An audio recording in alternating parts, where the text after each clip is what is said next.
Welcome to the first episode of the Security Table. We're so glad that you joined us to pull up a chair, I guess, around our virtual security table.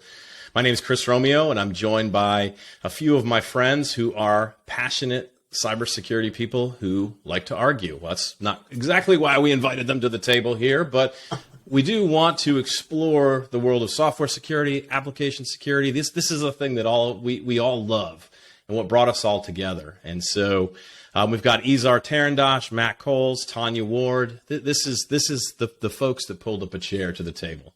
And so I'm going to dive us right into our first issue. And an article that was published in the last week or so, Mark Curphey, the guy who was behind OWASP from the very early days, put this article out there. It started as a small LinkedIn post and then grew into an article. A security tools crash is coming. Wow, what a big thing for us to think about here. We're all AppSec practitioners. We all interact with tools in a lot of different ways. And I'm not even going to tell you what Mark said. I want to hear what some of the other folks think, though, just about that idea in general. Izar, coming to you first. Like, what do you think about this idea that there's a security tool crash coming?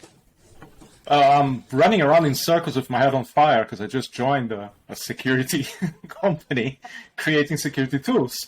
So the way that I look at it is, there's a general tightening of the screws everywhere. Don't have to tell anybody about it. Everybody already knows that all indicators and indexes are going down. And unfortunately, people are getting laid off and things like that. But I think that together with that closing of the purse and people not throwing as much money into security as they used to, buying anything that's shiny and that will solve all their problems as a silver bullet, which of course we know is totally a thing. On the other side, they will have to replace some of these people who are being laid off with automation. How good is it going to be? How effective is it going to be? I don't know. But in the grand calculus of things, it could be that that's even an incentive to go for some other tools. On the other hand, it is a very big space, but it is very saturated. So can I ask, how many possible tools can you have? Like, do we even know what that is? And like every time we put tools out there, do we think about the processes that we need to put in place, the people that need to run them? I mean... Wait, well... Sorry, Matt, did you just go into a kindergarten and ask a kid how many toys they can have? Lots of Legos. Lots of Legos. Lots of Legos. But then you lose the Legos, and then you don't know, I mean, at some point there's oversaturation.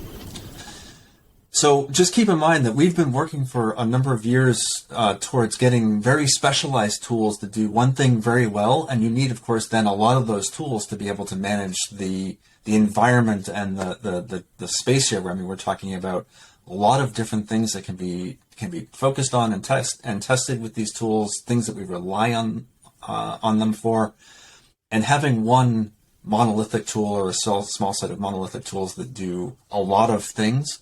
That's happened in the past, and driving towards single function specialized tools, you're going to need more of them. So right, but if we look at the market the way it is right now, and correct me if I'm wrong, in that saturation we have a large set of tools that either overlap or do exactly the same thing. And in order for the best of each class to come up, people will have to declare that, right? So if we are tightening the market, it means that the weak ones are going to fall along and the strong ones are going to surface and lead the market. Well, if I can interject there for just a sec. So one of the things that is also is a related topic to this is vendor lock-in, right? If you rely on a particular tool or set of tools from a single vendor, it's really difficult to get out of that and learn about or take advantage of innovations from other vendors because your infrastructure and your tooling and your processes and everything have been set along that particular path. So I think that's a challenge that we have to be very careful of here. But not only that, but Yeah. who's going to decide what the best tool is? Because the best tool for me is not the best tool for you. So of all of those that are going... Yeah, Tanya. I was just going to jump in. So, we're talking a lot about tools, but do you see, like, when you look across everything that we do within security, is there a particular... It's like we try to solve a problem by automating something, by adding tools. But sometimes as we keep going in, we find that there's gaps. So that's why more tools are being developed. And then the lack of integration. So between these tools, and then somebody has to solve that problem. In your experience, are you seeing a particular gap where we need to start building more tools? Because we know there's a lot of tools for scanning and, threat intelligence and, logging, all that good stuff. But that goes back to the problem of which one is the best. We are in a domain where we have difficulty saying we are doing a good job of something because we don't have the right metrics. We don't really know if everything that we see is everything that we are looking for. So if you can't measure that, if you don't have metrics that you can compare from one to the other, how exactly do you say if you have enough, or if you have coverage, or if you have the best? But I mean, think about the SAST market, right? Like, when was the first SAST tool invented? It's got to be in the 90s, right? Like, it was in the 90s. Yeah, it was in the late 90s or so. But then I also think about, like, what's been the innovation in SAST since the beginning of it right now? Well, actually, I think that there's been sort of a... I'm sorry, Chris, I didn't mean to interrupt there. I think that there's been sort of this wave pattern of innovation, right? There was a lot of... First, it was basically grep, right? Really, it was keyword searching, and then it was... control flow and data flow analysis and looking at control graphs and translating to some, natural language and whatnot. And now we're back to, again, looking at the single function, we're back to things like semgrep, right? It's grep, but with semantics added. And so I think it's gone in waves. We've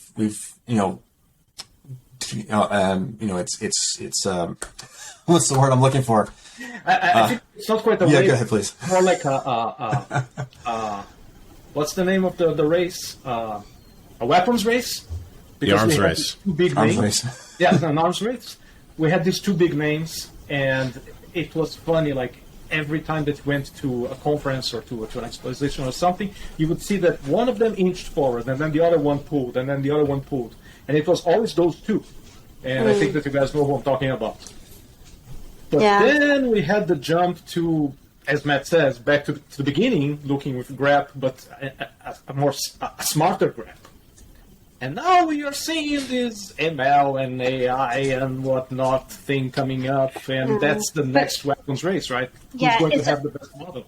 I think you've actually nailed it on the head. Tools are dancing with problems. So think about maybe several years ago, hardware. Like, did we have tools for code signing on hardware? How did we necessarily scan hardware? Now we're into supply chain. So now we have all these tools coming up to figure out how do we actually manage the interdependencies in our products, transitive dependencies. So you're right. I actually think then AI, ML, there's going to be more tools. So going back to the question, I think we're always going to need tools because the problems that we try to solve today are not going to be the problems that we need to solve or automate for tomorrow. And we also need to keep in mind that as the technologies and the technology stack changes, right, the technologies lend themselves well to different types of analysis or different, they have different capabilities. And so a tool that did exist either can't function against the new technology stack, and you need something else, or it changes how let's use the SAST example. It changes how analysis is done the false positive rate that you get from it. And so, there's those aspects in addition to the value add service, right? How do I as a tool vendor manage, integration into an enterprise? What's my license model? That's changed over time. How do you get better monetization out of a tool? And then you have the influx of open source tools, right? Everyone wants to create something. Totally. Yeah. And so how do you figure out best of breed when that best of breed is a moving target? Yeah, when you think open source, though, right? Like, open source in the enterprise from a security tool perspective is, with the lack of support can be a blocker to using something. I mean, SemGrep is not really a good example because it's an open source, but there's a company wrapped around it that helps you. And I happen to like SemGrep. I think it's a cool tool. I think they've done some innovative things. Great, yeah. So I'm not throwing anything bad in their direction. I'm just saying, like, if I get let's take Bandit. Okay, Bandit is a SaaS tool for Python, fully open source. I don't think there's a company behind it. No, like, can you put Bandit into your enterprise though? Like, does it without the support that comes from a commercial tool? So is open source even something? Open source tools, are they even part of the conversation here? Or are we just talking about commercial tools? No, I think that they have to be, and specifically because, and let's talk a little bit about who's running these tools, right? Mm-hmm. Security teams versus developers. Right, developers need to stay ahead of what security is asking them to do, or stay ahead of what their customers are asking them to do, and so they're always looking for bleeding edge, and that introduces some challenges. Right, shadow IT is always a challenge, and we can talk about that at length, I'm sure. Versus commercial tools, I mean, you need to do that at an organizational level to really be effective, and so now you have security teams generally driving those purchases, whether those are central security teams or local within development orgs. But those are, I think that we need to consider both. Yeah. Maybe the questions are different we need to ask. Matt, would you consider there's No, I was just going to ask a question, like if you're going to bring open source in and it's not supported, I mean, this is just advocating more that developers, security teams need to be more heavily involved in the open source market to be able to provide that level of support. That's one of the things Mark was saying. But that's one of the things Mark was saying, like in the context, not necessarily in the context of this article, but I've heard him talking about that from the OWASP mission. The fact that we've got these open source, we've got these other companies that are taking advantage of what OWASP provides, but they're not giving back. And so that's part of the challenge here is that you do have some people that are using these tools, but they're using them for commercial means because the open source license allows it, but they're not giving back to the bigger community to help move the whole industry forward. That's right. Yeah. Yeah, but the problem is that as soon as they start giving back, then that's when we start looking at certain open source tools as having a company wrapped around them. Mm-hmm. One of the things that we ignore about open source is that it suffers from a huge problem in terms of especially going towards the enterprise use. People want to write the stuff that's interesting, that's shiny, that's sexy, right? Nobody wants to be writing the exporter for JSON because it's going to go into some big system and Workday and whatnot, and something that the enterprise needs for that thing to work, right? So that's where the enterprise should go into open source, in my opinion. Provide that envelope to the shiny stuff that you need for that thing to operate into an enterprise environment. Leave the rest alone. Don't embrace the whole thing. Don't try to own the whole thing. Don't try to direct the whole thing. But give that cocoon where the open source developer knows that if they put their time in, they will have the satisfaction of working on something that's of interest to them, but at the same time, eventually can end up in an enterprise. Can I ask a quick question here? Is Izar and obviously the rest of you as well, have we moved beyond the barrier of GPLv3 as a blocker for enterprise developers to get involved in open source projects? I have seen at least 3 or 4 big places in the past that are very reluctant to let their developers go back to something that's GPLv3. I think that there is still a view of this as a virus of a license. I'm not a legal person, I'm not a lawyer, but that's what I heard. Yeah, I was going to say Matt just offered the gut punch of the whole giving back to open source. Like, it's like, oh no, I can't. Well, what I think is really good about open source, the tools that come out of all these different initiatives, is there are a lot of companies out there that don't necessarily have the level of funding as big enterprise, and so it does become available to everyone. It's like everyone has access to these tools. And that only can make security better, across the industry, whether it's small businesses to enterprise businesses. Yeah. So. And I think that you touch on a very important point too, Tanya.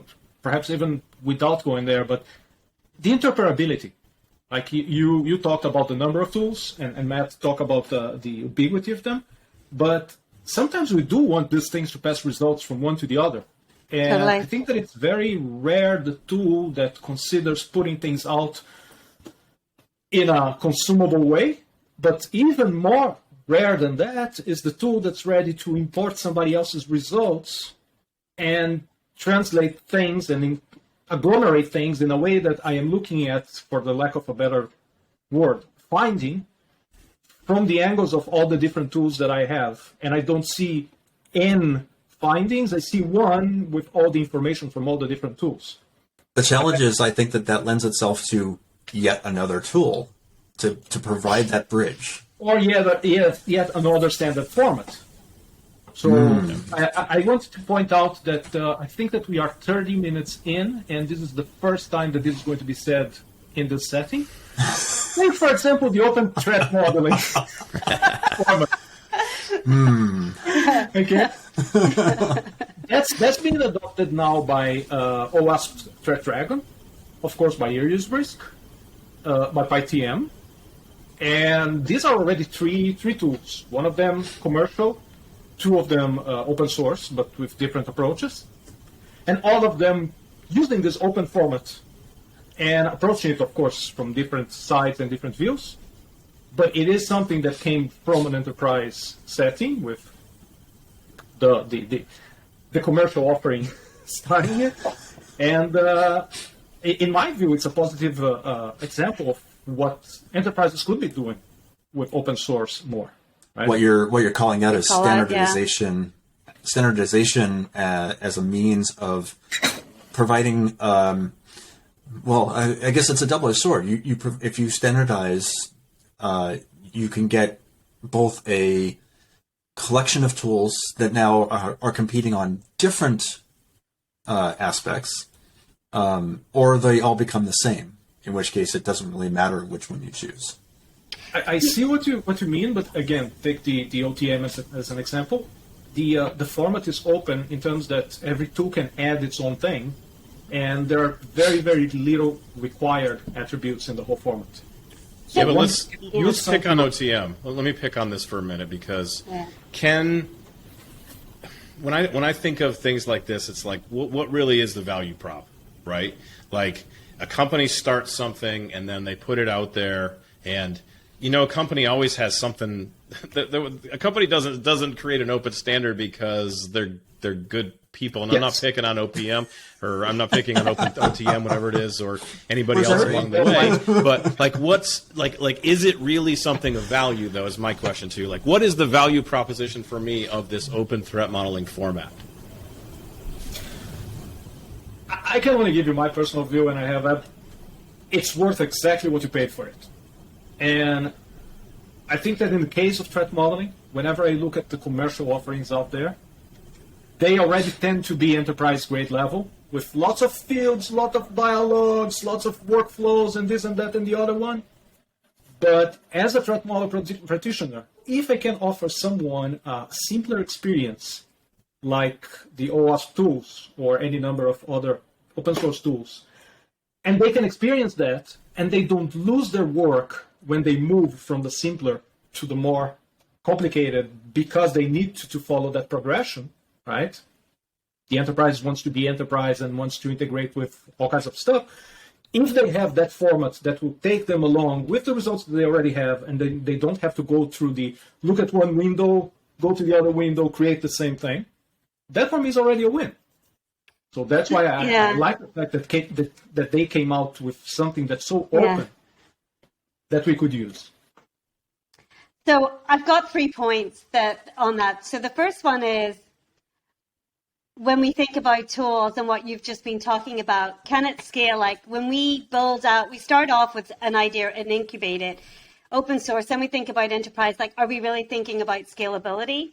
Number one. Number two, are we also thinking about how usable are these tools? Like, at the end of the day, is it product managers, people who understand how users use the tool, building it? Or is it security professionals thinking, oh, well, this is what I think would be a good idea, and obviously taking feedback in?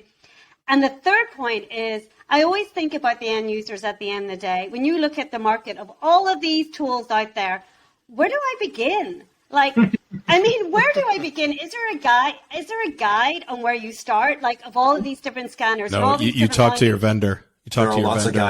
They tell you where to begin. And they take you for dinner, and it's the it's the one, you know. But top no, 10 lists on BuzzFeed, you know. Yeah. It's interesting because the first point, the scale. Will it scale for me today? Everybody that I hear somebody say, but will it scale? It sounds like that guy on YouTube that had the thing with the mixer. What was his catchphrase? Will it? I don't remember, but you guys know who I mean. And people just scream, will it scale? You know what? It might not be the tool for you. Just start using it, check it out, see if it gives you what you want. It's probably, rather than learning how to use the tool, it's probably part of a process of how you're going to put that capability into your pipeline. So, fine, it's great. I think that the forward-looking question, which is, will it scale, is awesome. But if you are looking at a tool that nobody's selling to you as it scales, then you are probably will blend, yeah. Then you're probably in a place in your journey where you should be more concerned with, does this do what I needed to do, and how is this going to get into my process? Once you figure those two, then you probably can start looking around and talking to your vendor and going for dinner. Yeah, I want to kind of bring us back around towards a couple things Mark had in this article, because I want to get y'all's impression of this. I think the first one, if anybody wants to argue on this one, I would love to hear it, because security teams want less and not more tools, was one of Mark's first. Okay, you want less or more tools? You want more work? Okay, I'm going to do the couple of the century. I want the right tools. Yeah, that's a good call. What do I mean by the right tools? Coming from a point where 20 minutes ago I said that we can't measure this stuff and all that kind of stuff.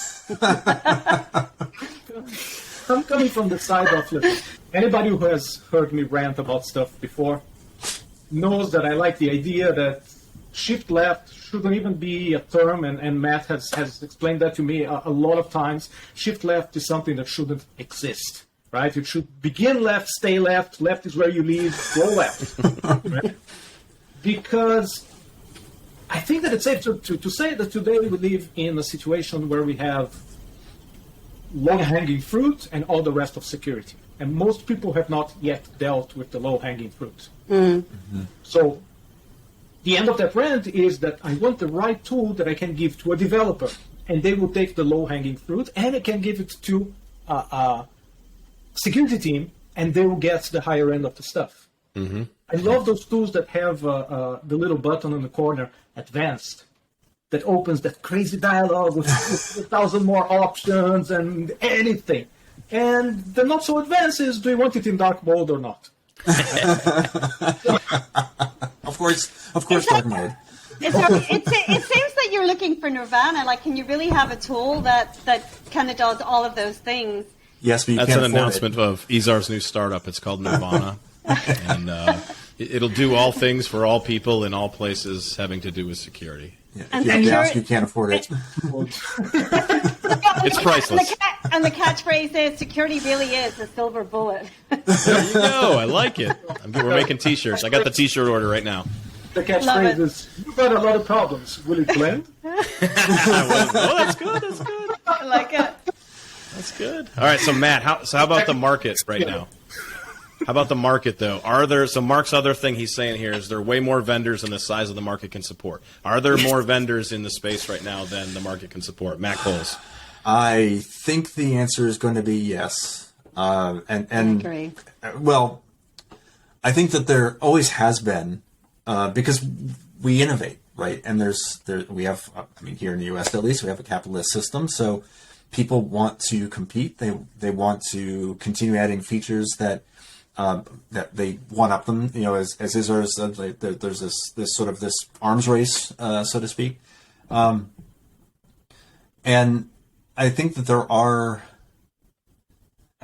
so many options. Not only understanding what you need or want, but finding all of the figuring out which ones of the options that you have do what you want or need is a challenge, right? I mean, Tanya raised it. Is there a list somewhere? Well, sort of, and so you either go with what you know, or you're asking your peers. And actually, maybe that's a good question. Maybe that's something, I don't know. Maybe Tanya might be able to help us with. How is there a network? Is it the network that allows you to make the right tool choices from the plethora of vendors that are out there? Oh, I don't know. I mean, I'm just thinking. You would think there is. I think it's more, how did all of these things converge together? And, when you have all these different tools, how disruptive can it be to jump from one to the other for a company? I also think about performance, developer performance. We ask them to go here, we ask them to go there, we go here, there, everywhere. And so each of those is a learning curve. There's a disruption the more we ask them to jump to different places. So, Azar, I can tell you've got thoughts here. I want to hear them. Sorry. Okay. The three of us are in a Slack where a couple of times we have already seen somebody pop up and say, hey, does anybody know this tool? Does anybody work with that one? So, there is a network in there. We do talk about this stuff. And the way that we do, others I'm sure also do, right? But I think that's two very clear signs for me that the market is totally saturated. My byline on LinkedIn is, I do not have purchasing power. Okay? And I do not answer any phone call from a number that I don't recognize that comes from Boston, Maryland, or a couple of other places, right? People, stop pushing this stuff down our throats. Stop with the 1,000 invitations for webinars and for this and for that and for the one. Everybody's got Zoom allergy right now. So one more webinar is not what's going to make me buy your tool. On the other hand, write a nice article that solves a problem that I have. Shit, I'm all ears, right? But it's not me. Like Stranger Things is about to... Sorry, that's me. I've just turned it off. I apologize. I thought we were in a Stranger Things episode. I was like, that's this funny. Is awesome. My phone started ringing at the same time. I'm looking for the helicopter outside just because I was talking about the... It was the tool vendor calling. That's right. It was somebody wanted a demo. I'm like, can you introduce me to Izar Tarandosh? Because I'm trying to get him on a demo, and he's not coming to my webinar. So I don't know what's happening here.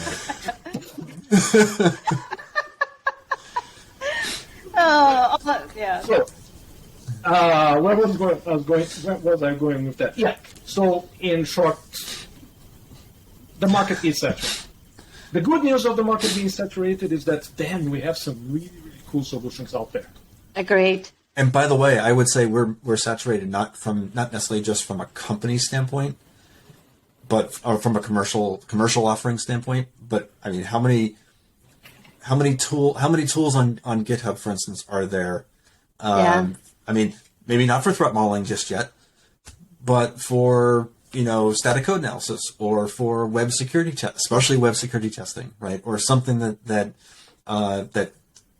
works on cloud, Kubernetes in the cloud, right? And so, I mean, there's probably hundreds, if not thousands, of offerings out there, and so.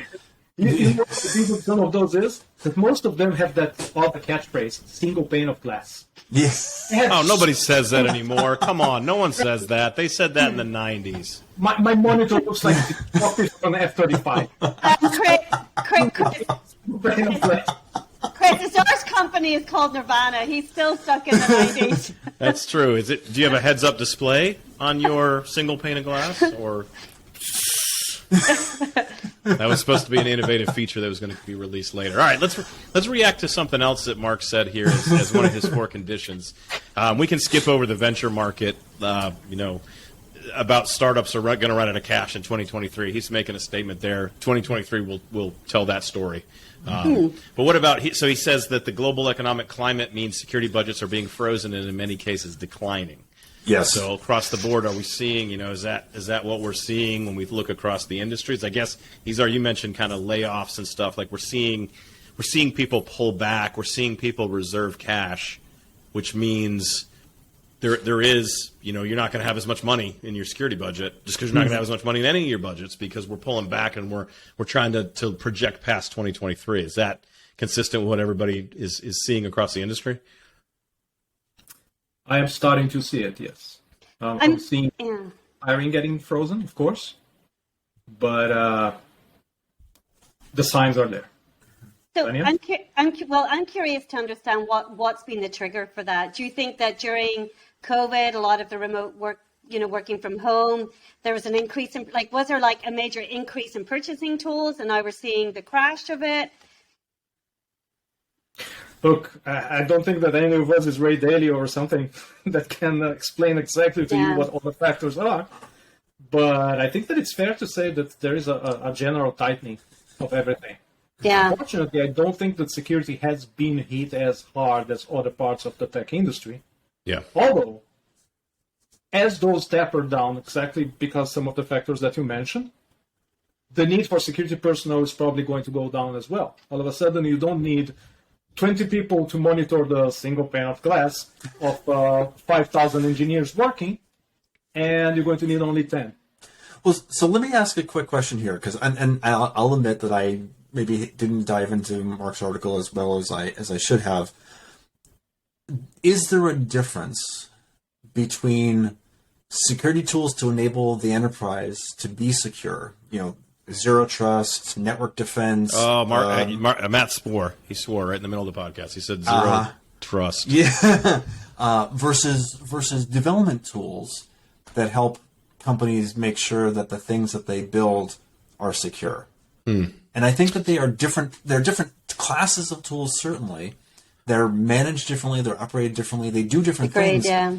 And does that change the discussion around purchasing and budgets? I think to Tanya's point, right, you're seeing a bit of a COVID hangover as some of those VPNs get decommissioned at the end of the day, right? You remember in those first month of COVID, like the VPN providers 10x'd their product sales or whatever because everybody's like, we got to have a remote, we got to work from home, we got to have this thing going. And so yeah, I think that's a great observation though, Matt, that there's probably some of that. There's some pullback going to happen as a result of people going back to the office and not needing the giant infrastructures that have been created as a separator there. But yeah, the development tools, that's a good way to think about this. Is it really the where all of us play on a daily basis that's going to be hit, or is it other parts of security? Well, think about SBOM, for example, right? The generation. There's tools that are having to come out to be able to support that, validating it. So I think there's still going to be a need for tools to solve problems, such as, the generation of these artifacts from the bill of material, making sure the machine readable. Can I just jump in here for just a sec though before and Israel, I know you're waiting for a point, but it's interesting to note that the class of tools that you're talking about are not security tools. They're data manipulation, data management tools, and they're not security tools. And so they have other functions or other uses as well, right? There's a lot of tools that work on XML and JSON data that are not specifically looking at security. The fact that SBOM exists as a security thing is interesting, but it's structured data. So yeah. And in conjunction with that, let's not forget that this is not exactly a case of plug and pray, or that you can just reach into a switch cabinet and just start ripping cables. It takes a long time to take some of these tools offline, right? And you're going to have to keep paying while that's out. And you're going to need people to make the switch. So I would say that 2023 may be perhaps the year that we won't see renewals, but probably not the year that we're going to see companies going down saying nobody's paying me this year. That would be probably 2024. Yeah, and I'm gonna institute a swear word list here on the security table. Where's the jar? Zero trust is one, and I'm thinking I need to put SBOM on the list too. I think that we need a buzzword bingo for next episode. We definitely do. Tanya, you were gonna say something. No, I was just gonna say. So, going back to your point, is it because you feel like enterprises, developers, whoever it may be, have no longer see the value in these tools? Like, have Did they I say maxed the... No, I'm asking, it's a question. Oh, no. I think that it's a matter of, yes, there is value.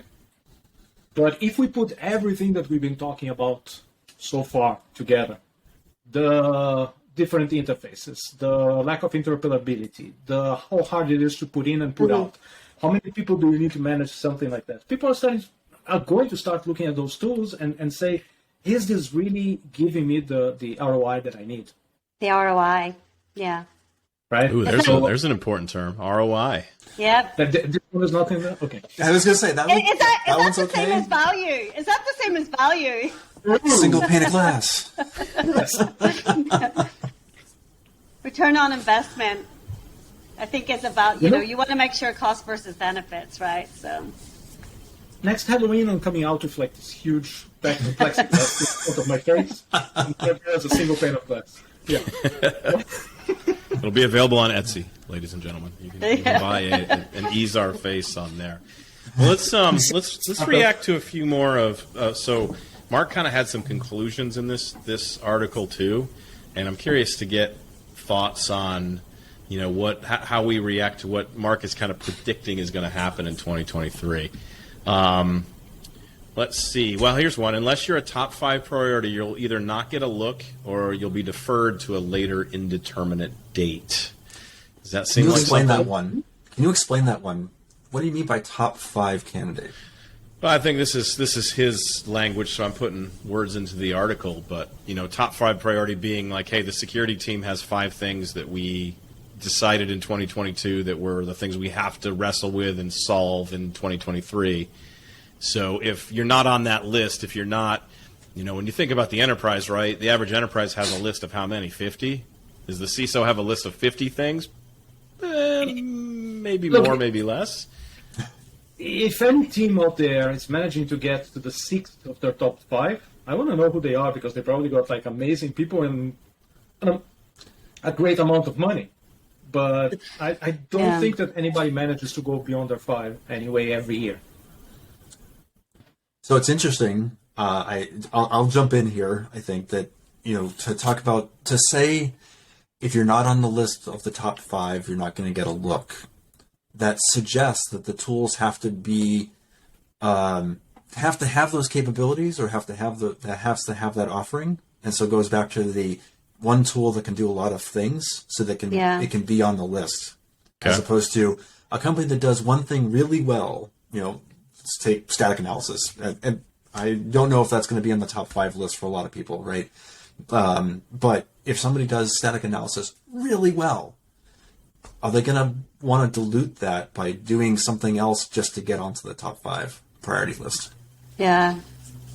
On the other hand, since we have been surfing like the crest of this wave for a long time, and now things are going to start, as predicted, going down, there is a lot of companies with a lot of cash at hand. We could end up seeing some consolidation happening here, with bigger companies getting smaller ones and incorporating that into their products. Mm-hmm. But we could see some products that are already by themselves big start offering smaller versions of other functionality as a side of that. Now, when I think of every time I've seen that happen in our industry, though, never ends well. I can't think of anybody that I'm like, that is a example of how you put together a bunch of small tools into a single pane of glass. I know solution. one. I could offer one, but I don't know. We're not going to name names. This is a no name names podcast. Okay. So there is. I know of one that if I had to put on the list, there would definitely be one that would be. But you're right. It doesn't happen. Either it doesn't happen well or it doesn't end well.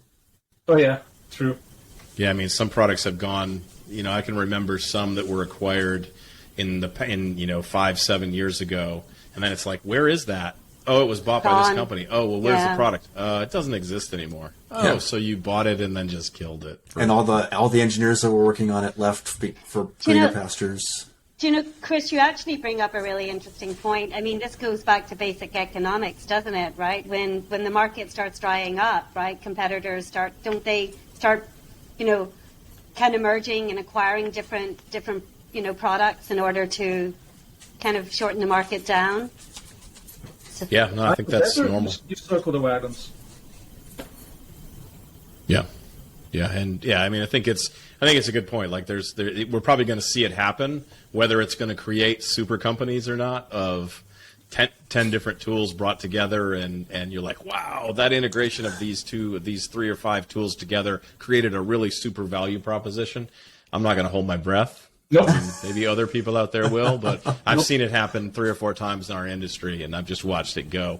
I got another thing that's jumping out at me from Mark's analysis here, and I want us to wrestle with this one. He says, we will see good enough baked into developer tools and cloud platforms like GitHub and AWS.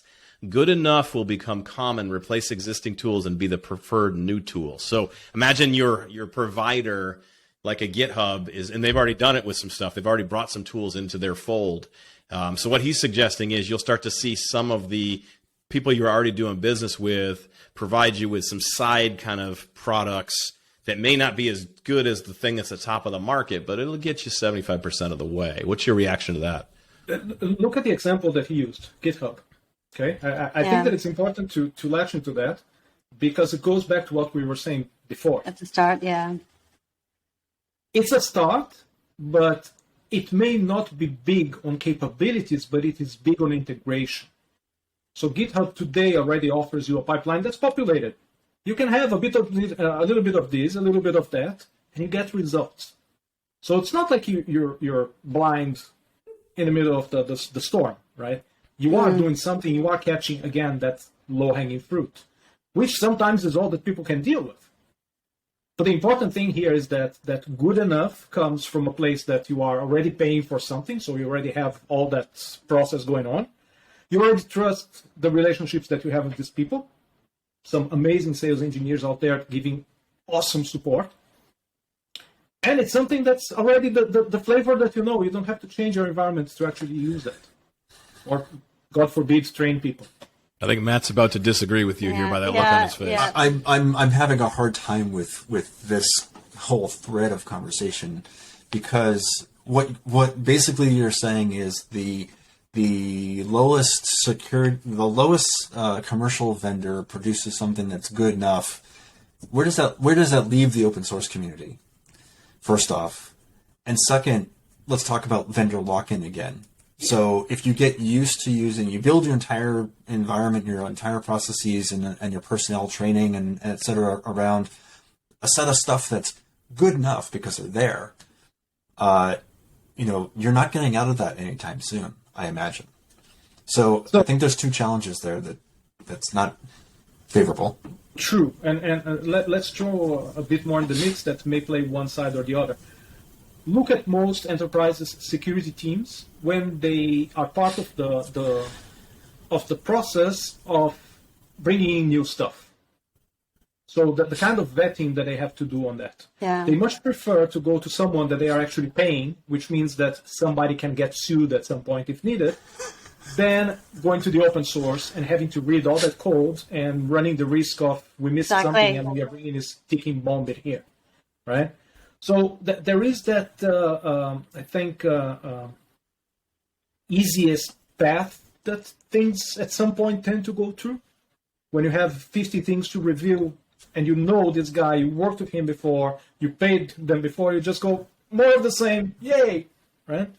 Yeah, but is this issue really open? Like, this isn't really an open source issue, though, right? No, like it's not, but open source will give you a bit more difficulty into vetting that thing, unless you want to say, well, what's the whole thing with the lots of eyes, these shallow holes and whatnot?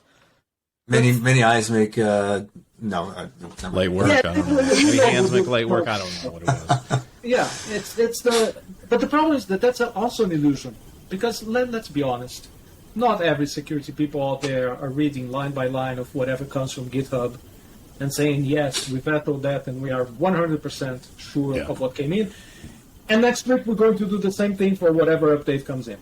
But look at Dependabot. Let's use Dependabot as an example, right? As a, I guess they might, maybe GitHub charges something extra for it or whatever. I don't know if they do. Maybe they don't now. I think they might have done it in the beginning. But if you look at Dependabot kind of revolutionized a problem in our space. I would argue that Dependabot was ahead of a lot of the commercial vendors for a time as a value add. And so in that case, I would say that's not even like a cheaper version that's bundled in but isn't best in class.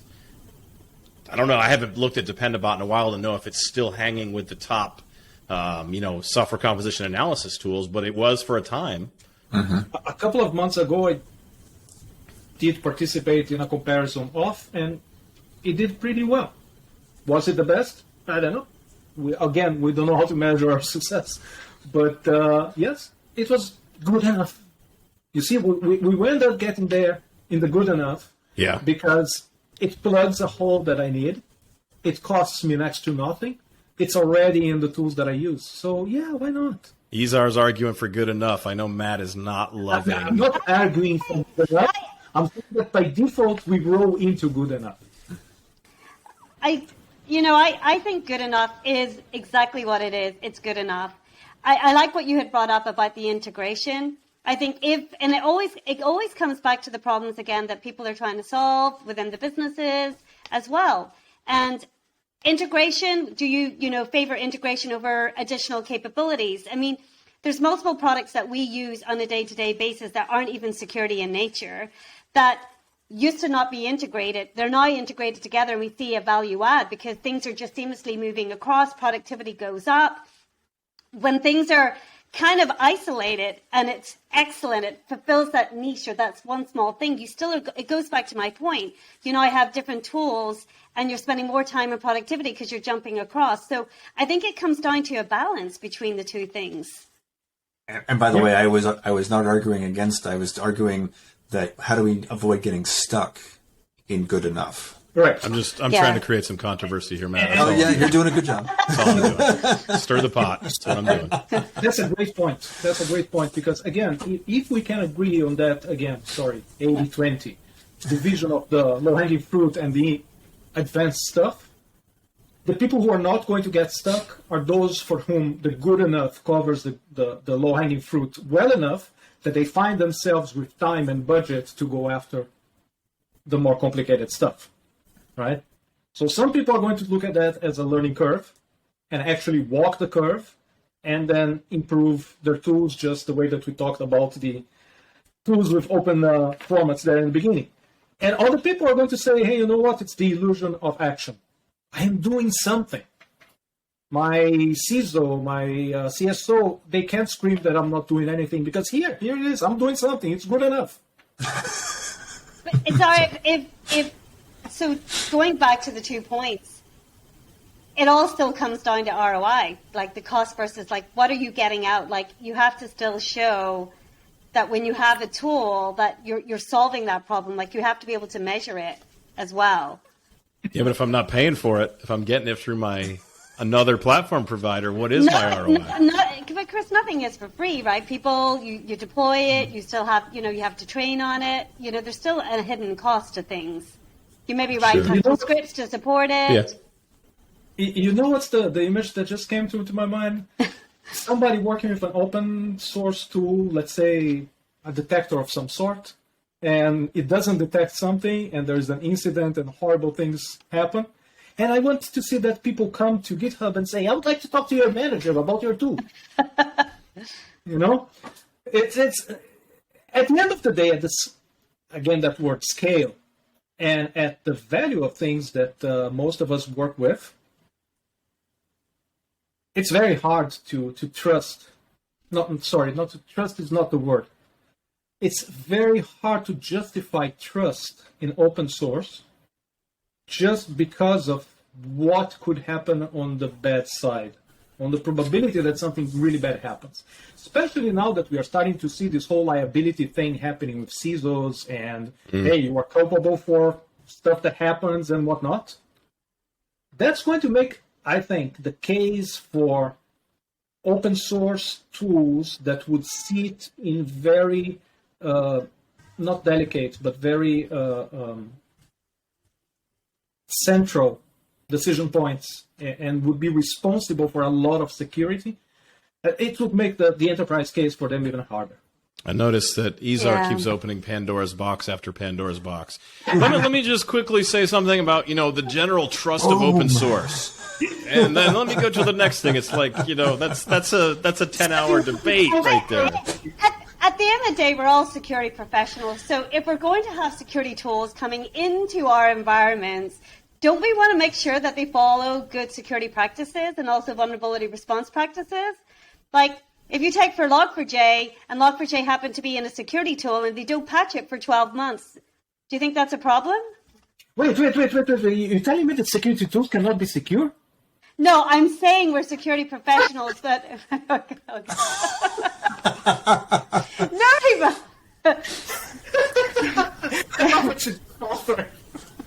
Boy, Izar he's the antagonist he's on fire today. In the group. He's just poking every bear. No. Is that what you do when you go to the zoo? Do you just poke the wild animals, the killers, and just be like, hey, look what happens when you poke the tiger? Only the small ones. Only the small ones. All right, I want to get, here's our final issue I'm taking out of Curphey's report here.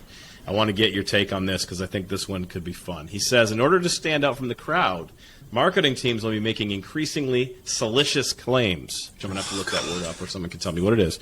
No. You'll see an ROI of 500%. That one's real today. Zero risk is a reality. Our AI-powered system always has your back when you are asleep.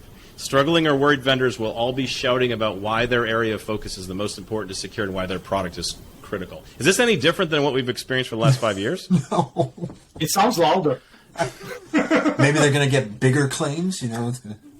Yeah, the budget is going to go down as well, so they can't claim more.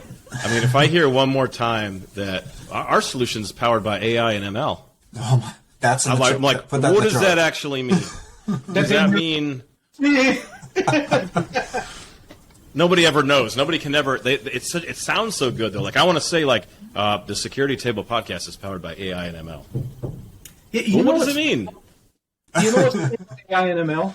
Once upon a time, the magic dust of security was crypto, as in cryptography, not in funny money. And some very smart people could actually explain that to us. Nowadays, the magic dust of security is ML AI, and nobody can explain that to anyone. Because you know what we need? We need an AI that we build that can explain it to us. To write stuff. I don't know. There's got to be. You're trying to get it in, aren't you? Don't say I think, no names. I think we're coming to the end of our first entry in the security table here, and I know I can say it's been a ball of laughs and a lot of fun just kind of going through this. And I know we had 3 issues we were going to talk about. We got through one in just a little bit under an hour, but you know what? We had some fun along the way. So Tanya, Matt, Izar, thanks for sitting at the security table here, and we'll do this again with the next episode with our next issue. Thanks for putting it together. Okay, take care. Awesome.